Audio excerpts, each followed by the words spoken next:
If you knew what I knew, you could get 10 million subscribers within 6 months. Your first video is not going to get views. Subscribers don't matter. Views don't matter. I mean, they do. So stop sitting there and thinking for months and months on end and just get to work and start uploading. Everything you want as a creator comes from making the best videos possible and thumbnails. Mr. Beast shares his best YouTube advice all the way from title and thumbnail secrets to growing a channel on YouTube.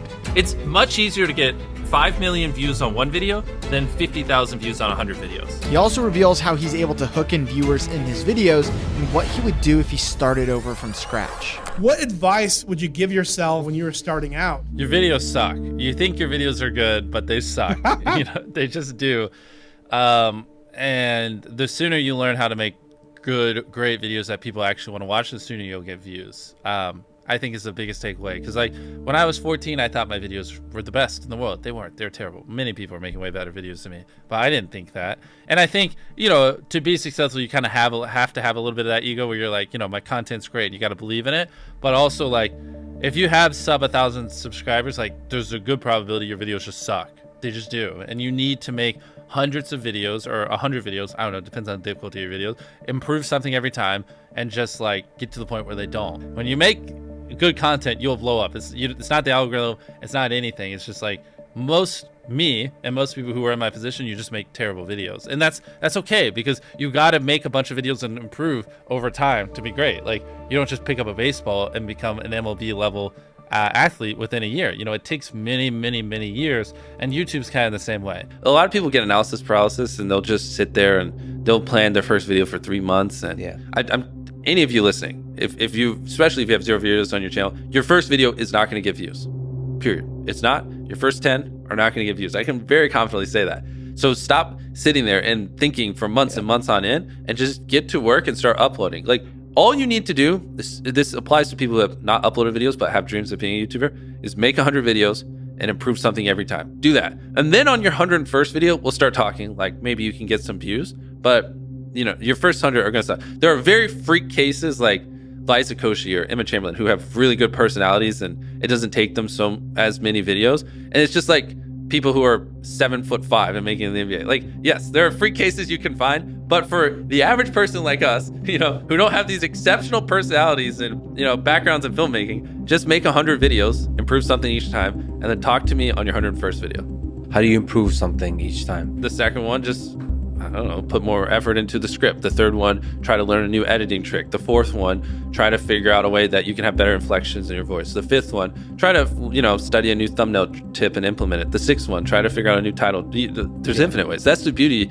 of content creation online. There's literally infinite ways, from the coloring to the frame rate to the editing to the filming to the production to the jokes to the pacing to every little thing can be improved, and they can never not be improved. There's literally no such thing as a perfect video. What YouTube wants is they want people to click on a video and they want to watch it. Like, at its core, that's what it is. Now, you can like draw little lines and go as deep as you want into how to get people to click and to how to get people to watch. I mean, essentially, by studying the algorithm, you'll learn that you're more studying human psychology, right? What do humans want to watch? Anytime you say the word algorithm, just replace it with audience, and it works perfectly. Like, the algorithm didn't like that video? No, the audience didn't like that video. Literally, that's it. If people are clicking and watching, then it gets promoted more. And that's literally all the algorithm does, is reflect what the people want to a T. And if you deny that, you just make terrible videos and are trying to find a scapegoat. What makes for a good title? Short? Not just short. It's also, if someone reads it, do they have to watch it? Is it just so intrinsically interesting that it's just gonna f with them if they don't click on it? You know what I mean? Ideally, it's a title also that, because the titles don't live in a vacuum, right? So it has to lead into the content. So ideally, the title represents content that you would want to watch for 20 minutes. So if it's a 20-minute video and the title is I stepped on a bug, the click-through rate is going to be much lower than if it was like a 5-second video. Like, even nuances of the length of the video based against the title will affect whether people want to click it, because sometimes they just don't add up. I mean, it's that, yes, ideally you want it below 50 characters, because above 50 characters on certain devices, you run the chance of it going ... So like, I took a light pole and I saw how many dollar bills I could stack on top, and they would just go ... because it's too long and it can't finish it. And that's the worst thing, because then people don't even know what they're clicking on. And so it's going to do even worse. Short, simple, ideally, and just so freaking interesting they have to click. And it is a good segue into the content, and it represents the length of the content. The more extreme the opinion, typically the higher the click-through rate. If you can like pay it off in the content, then it just supercharges it. So like, Oh, so you have a kind of estimate of the extreme. here, like this water, right? If you're like, Fiji water sucks. Yeah. That would do fine.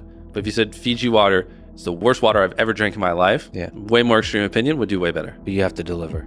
Yeah, but then you have to deliver, because the more extreme you are, the more extreme you have to be in the video. I heard you guys talking about autoplay on YouTube, Yes. and I've never considered it. I've always thought about the thumbnail, but now on YouTube, videos automatically play. Of course. So before you film a video, what is the thumbnail? What is the video? And then what's the first 5 seconds? And then what's the first 30 seconds? You know, by the first Yeah. 5 seconds is like goes with the thumbnail. Because it's possible that people open YouTube and They don't see it. They don't Especially even see the for thumbnail. us, because like for so many people I've watched hundreds of our videos, when I upload, I am first on your homepage. So like you just literally don't even see the thumbnail because it autoplays so quickly. So like the thumbnail is irrelevant. I have to like visually convince you to click on the video. Wow, that's so interesting. Yeah, that's why we go so hardcore. Dude, that's so crazy. So do you consider also captions in those first 5 seconds? Because Of people course, aren't all of watching it. with Yeah, audio. everything. Yeah. Everything. Yes, 100%. Wow. So those first 5 seconds, that hook is now even more important than it ever used to be. Oh, 100%. Yeah, before it was important because you had to convince people to watch. Yeah. Now you have to convince people to click and watch at the same time.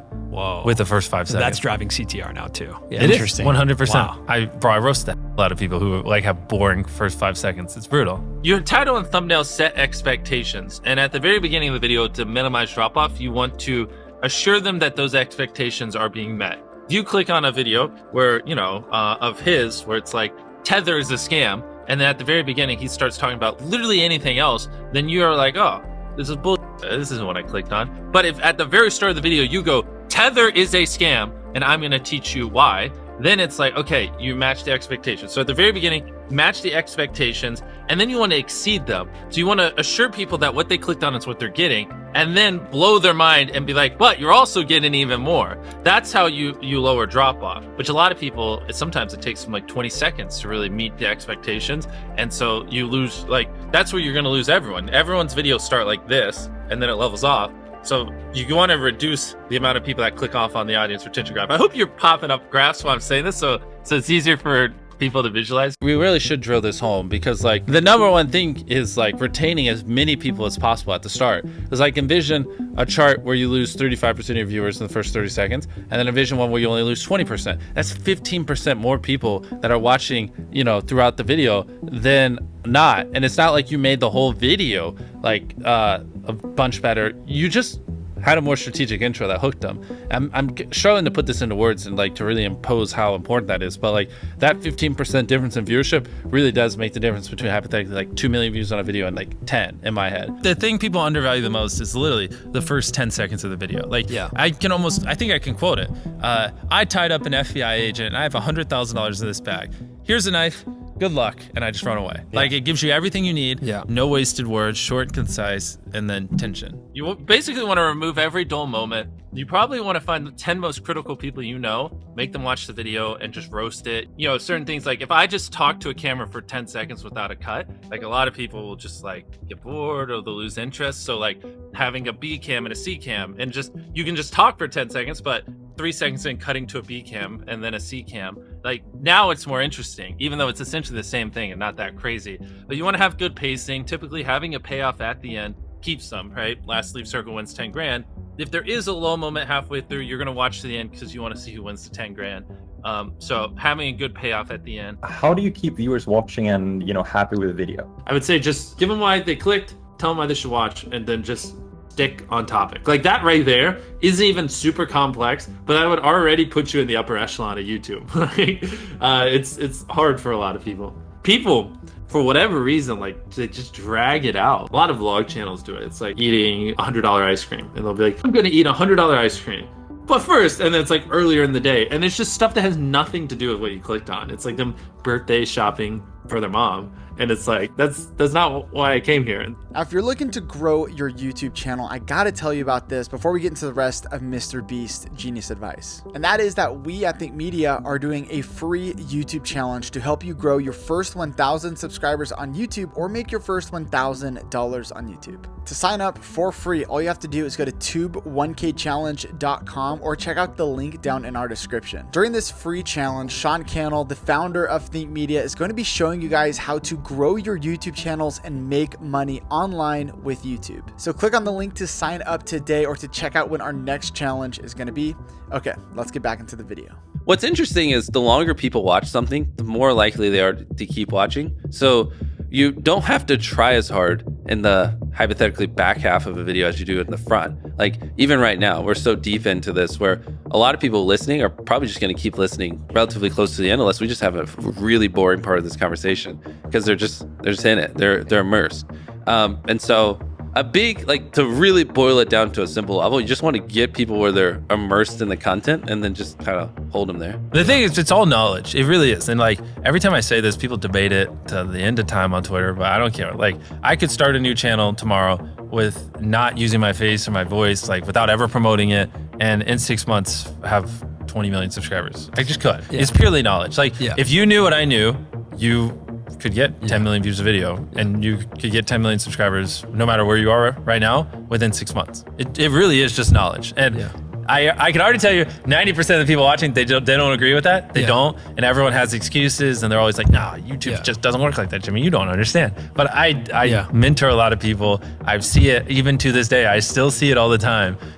It is possible. It is simply knowledge. And the second you accept that it is knowledge and you start your, for me, 10,000 day journey of learning, for you, whatever it is, if you want to be less hardcore, and like actually figuring out, you know, what makes a good video, what does my audience want, how can I elevate? And then you take that knowledge and you just assume that I will never understand what the perfect video is. And every single day I just need to be devoted to learning as much as possible and improving as much as possible. And I got to improve every video as much as I can. Then there you go. There are tons of viral ideas that people can do that don't require money. It does not require money to go viral. Like at one point, one of my most viewed videos was like spending 24 hours in a desert.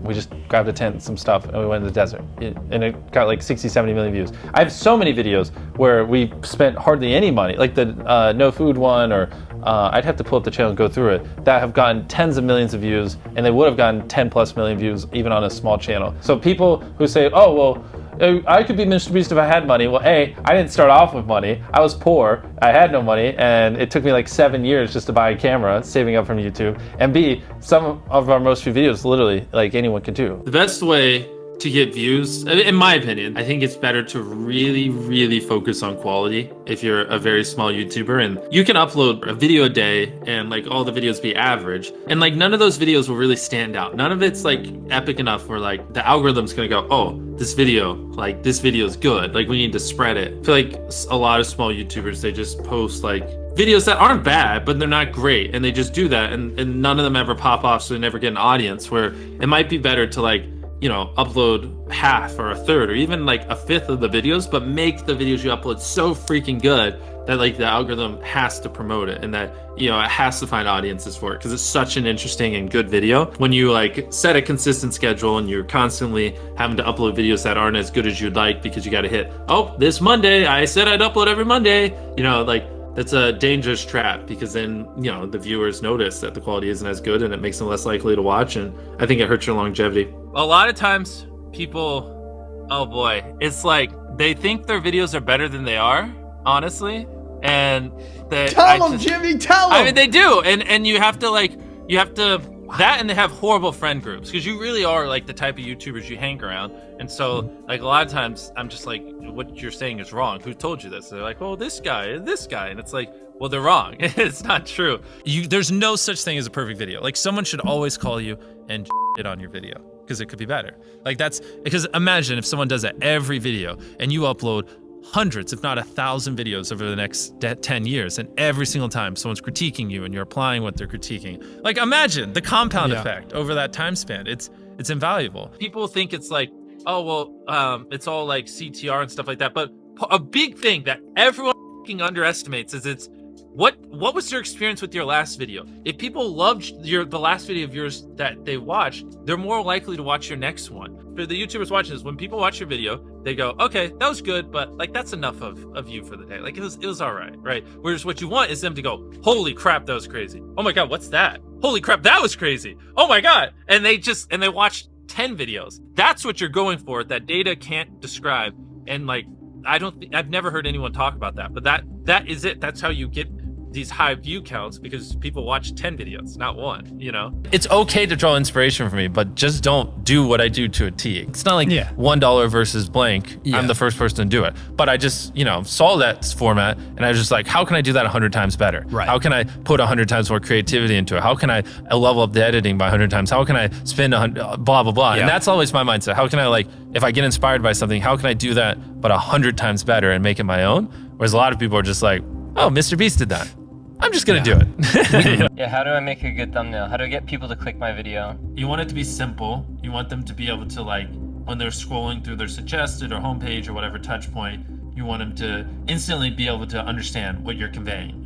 And you want them to feel some type of emotion, you know what I mean? The way I like to phrase it is you want to make it so interesting or spike their curiosity or whatever emotion so much that if they don't click it, they'll wonder, before they go to bed, what happened? You know what I mean? Like an example would be if you uploaded a video, I rode a skateboard with 1,000 other people on it, and people are falling off the side or whatever. And I'm envisioning a giant skateboard, people hanging on the side of it. Maybe it's about to go off a big ramp. If you don't click that, you're gonna be so curious. It's gonna be on your mind, Later in the day when you're daydreaming, you're gonna think what happened? What happened to those 1,000 people on that skateboard? That's kind of the mindset I think you should have when making thumbnails. How often do you change a thumbnail on a video? Is that something, do you usually just stick with one or you try different ones? Well, I think we get better at making thumbnails every year. So it's more, when I upload a thumbnail, I usually think it's good and I don't change it most of the time. But what happens is 3 years later, I look back and I'm like, oh, that's a horrible thumbnail. And so it's usually every 2 years, we just go back and update a lot of our older thumbnails just because they're terrible. Just with the new knowledge we have and what we've learned. And funny enough, that actually usually does help quite a bit when we update the thumbnails on old videos. They usually do see a little bit of an uptick because they're just, if we take an old thumbnail where it's seeing if whatever, 100,000 magnets can stop a car, and it just looks terrible. And then with the new stuff, I know we zoom in a little bit so it's a little more visible and make things look better. Then magically it starts doing a little bit better because now people actually understand what it is because I'm not as much of an idiot anymore. In 10 years, YouTube's going to be bigger than television ever was for culture, in America at least, in my opinion. And so I think a lot of people underestimate that, and I don't think people really understand just how to be one of the top creators on the biggest social media platform, and that will also be the biggest in 10 years during that whole time, the amount of value and how crazy that is. You don't need a network, you don't need to go through people. You just are. You can do whatever you want, and you can influence people how you want. It's just wild. It's mind-blowing, and you can leverage that to build businesses or do things like Beast Philanthropy or whatever. I think people don't realize just how much influence the top YouTube channels have. No one's ever gonna do what I do better than me. It's just not. It's not even humanly possible. I reinvest every penny I make. Yeah. I work every hour I'm awake. I devote every atom in my brain to solving this. I hire the best people on the planet. I've been doing this for 14 years. And I think in decades, not years. So I'm going to be doing this for another 20, 30 years, not 2 or 3. So no, the next me isn't going to be me because no one's going to do what I do better than me. It's not possible. If I thought someone was doing better than me, I'd just start sleeping less so I could work even more. I'd figure it out. The barrier to entry to be you is extremely high. Yeah. Right? Especially where you're at. Well, it's just because I'm all in. I'm crazy. People shouldn't be me. I don't have a life. I don't have work-life balance. My personality, my soul, my being is making the best videos possible, entertaining my fans as best as I can. That is what exists on this planet. And I don't recommend it. You know what I mean? You should have work-life balance. You should not devote your entire life to this one thing. Go have fun. I'm miserable a lot of times. I have a mental breakdown every other week because I push myself so hard. I don't recommend it, What do you think gets us to 1 million subscribers? Well, subscribers is an arbitrary number. Okay, so million views a video. No, you should ask me what helps us make the best videos possible. That's the only question you should ask me. Subscribers don't matter. Views don't matter. I mean, they do, but all that comes. Everything you want as a creator comes from making the best videos possible and thumbnails. But it's easier to, make thumbnails. The video part's the hard part, and that's the thing that you're known for. Ask, how can I make my videos better? Do that every single day for years, and then you'll probably get views.